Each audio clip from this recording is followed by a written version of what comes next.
इंसान की लिमिटेशंस क्या हैं, ये बहुत ही मुश्किल सवाल है। और सदियों से इंसान इस बात को जानने की कोशिश कर रहा है कि आखिर उसकी हदूद क्या हैं, उसकी लिमिटेशंस क्या हैं, वो कहाँ पर आकर थक जाता है या रुक जाता है। बॉडी बिल्डिंग में देखा जाए तो इंसान कितना वज़न उठा सकता है या उसकी फ़िज़िकल स्ट्रेंथ कितनी है।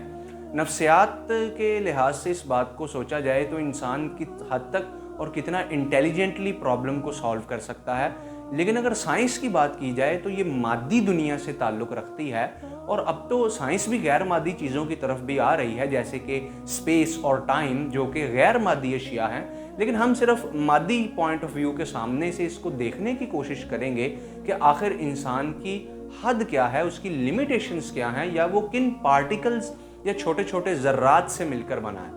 आखिरी ज़र्रा कौन सा है जिस सारे को मिला दिया जाए तो एक जामे और मुकम्मल इंसान तैयार हो जाता है। तो आप जानते हैं कि पुराने यूनानी फ़िलासफ़र्स को ऐसा लगता था कि जो इस वक्त मादा मौजूद है वो बहुत ही छोटे छोटे ज़र्रात से मिलकर बना है। डेमोक्राइटस एक बहुत बड़े फ़िलासफ़र और साइंसदान थे। उन्होंने इन छोटे छोटे मादे के ज़र्रात का नाम एटम रखा, यानी जिसकी तकसीम नहीं की जा सकती।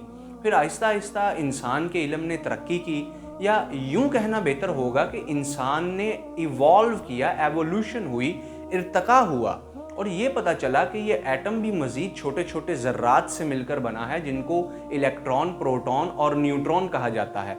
मज़ीद साइंस के इल्म ने तरक्की की और बिलखसूस थ्योरेटिकल फिज़िक्स ने तरक्की की, तो ये पता चला कि ये ज़र्रे भी छोटे छोटे ज़र्रात से मिलकर बने हैं।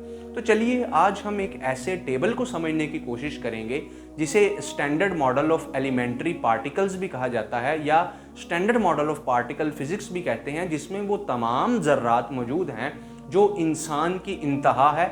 इससे नीचे कोई चीज़ एक्सपेरिमेंटली वेरीफाई नहीं है। तो ज़र्रात सिर्फ दो ही किस्म के हैं, एक का नाम बोसॉन है और दूसरे का नाम फर्मियोन्स है।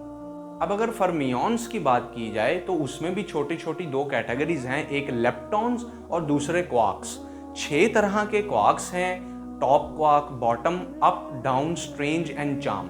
अब किसी भी पार्टिकल को उसकी सिफात से पहचाना जाता है। इन 6 क्वार्क्स को भी इनके स्पिन, इनके मास और इनकी दूसरी प्रॉपर्टीज़ की बुनियाद पर जाना जाता है।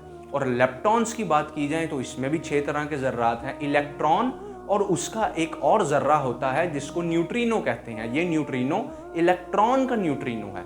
इसी तरह म्यूऑन उसका न्यूट्रिनो, और टाओ नाम का पार्टिकल उसका न्यूट्रिनो।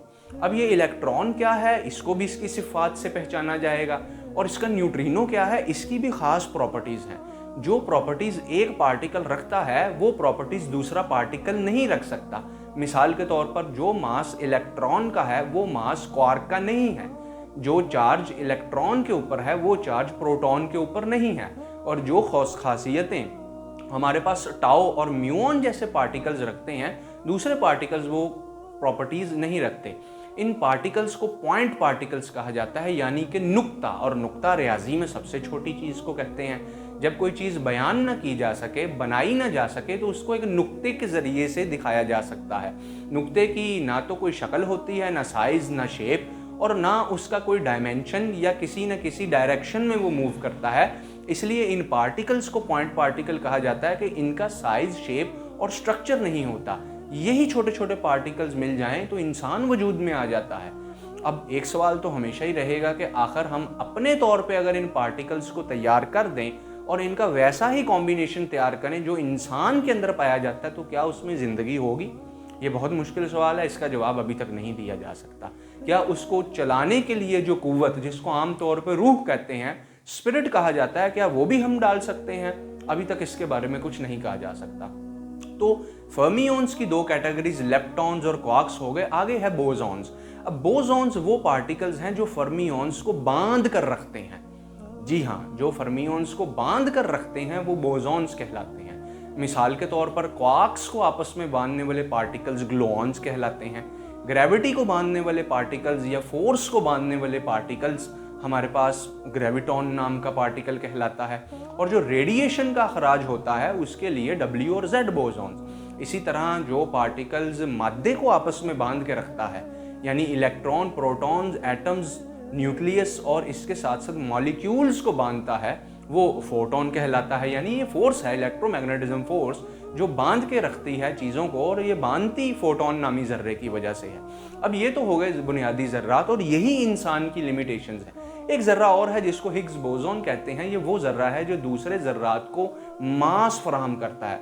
इसको ऐसा तसव्वुर कीजिए कि जब हम कपड़ों समेत पानी में छलांग मारते हैं तो पानी के जो छोटे छोटे ज़र्रात या वाटर मॉलिक्यूल्स हैं हमारे कपड़ों के अंदर आ जाते हैं और हमारा वज़न बढ़ा देते हैं। इसी तरह हिग्स बोसोन नामी पार्टिकल भी एक स्विमिंग पूल या एक पानी की नहर की तरह है कि जब कोई दूसरा पार्टिकल उसके अंदर आएगा तो ये उसके साथ इंटरेक्ट करके या उसके अंदर आके उसका भी वज़न बढ़ा देंगे। तो क्या पॉइंट पार्टिकल से नीचे भी कुछ चीज़ है? हाँ, फिजिक्स की एक थ्योरी है, स्ट्रिंग थ्योरी। वो कहते हैं कि तवानाई, एनर्जी के धागे, छोटे छोटे धागे जो कि एक डायरेक्शन या एक डायमेंशन में हैं, वो वाइब्रेट करते हैं, और उन्हीं की वाइब्रेशन से जो चीज़ें तैयार होती हैं उनको पॉइंट पार्टिकल्स कहते हैं। स्ट्रिंग थ्योरी एक बहुत ही वसी थ्योरी है और इससे हम बहुत सारी चीज़ें एक्सप्लेन कर सकते हैं, जैसे कि अगर यही छोटी छोटी स्ट्रिंग्स या ये छोटे छोटे वाइब्रेशन करने वाले धागे आपस में एक झुंड बना लें तो उसको हम ब्रेन कहते हैं। ये आम आदमी के लिए आसान तरीके से समझने वाली बात थी। और जिस तरह हमारे पास इलेक्ट्रॉन, प्रोटॉन, क्वार्क्स, ग्लूऑन, दूसरे ज़र्रात हैं, तो ये वही स्ट्रिंग्स हैं जो डिफरेंट तरीके से वाइब्रेट कर रही हैं और डिफरेंट पार्टिकल्स को वजूद में लेकर आती हैं। तो याद रखिए, स्ट्रिंग थ्योरी का अभी तक कोई एक्सपेरिमेंटल एविडेंस मौजूद नहीं है, लेकिन अभी तक हम इस स्टैंडर्ड मॉडल को जान चुके हैं और मज़ीद जान रहे हैं कि यही वो इंसान की इंतहा है, यही हर चीज़ की इंतहा है जो हर पार्टिकल को वजूद में देती है। अब हम अपनी वीडियो को इस सवाल के साथ ख़त्म करेंगे कि वक्त और स्पेस, यानी टाइम और स्पेस, वक्त और खला, ये तो गैर मादी अशिया हैं, और ये जो ज़र्रात थे ये मादे के थे। तो टाइम को वजूद देने के लिए क्या कोई पार्टिकल है, या स्पेस को वजूद करने के लिए भी क्या कोई हाइपोथेटिकल पार्टिकल मौजूद है? इन सवालों का जवाब तो शायद कभी भी इंसान ना तलाश कर सके, और शायद मौत के बाद ही पता चले कि असल ज़िंदगी की हकीकत क्या थी। इजाज़त दीजिए, आप देख रहे हैं रेज़ोनेंस।